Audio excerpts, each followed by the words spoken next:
Well, the brooks have stopped babbling, the land's no longer so green and pleasant. England is going through a dry spell, a long one.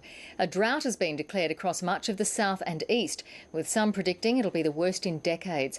Correspondent Lisa Miller reports from Chesham in southeast England. The landscape has inspired writers and artists for centuries, but the eternally green hills of the English countryside are under threat.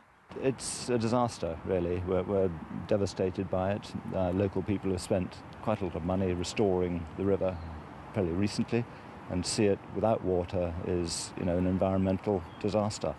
An hour's drive from London, the Chess River hasn't seen water since last July. It's very depressing, isn't it? Really depressing. I mean, this river at this time of year should be really flowing very strongly. It used to look like this. A dried-up lake on the edge of a historic abbey was once filled with water and wildlife. 2 years of little rain and a growing population in the area has England facing its worst drought in more than 30 years.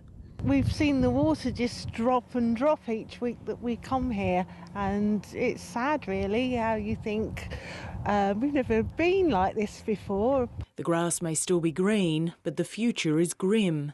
The fear now, of course, is that this is the new norm, that these parts of England will just have to get used to living with drought.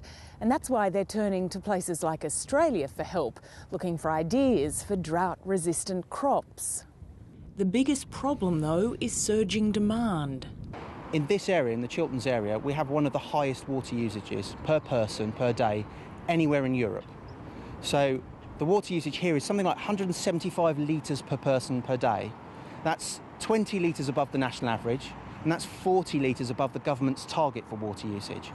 Hosing the garden could soon be banned and shorter showers are being encouraged, but trying to convince the English there's not an unending supply of water is proving a hard task. Lisa Miller, ABC News, Chesham.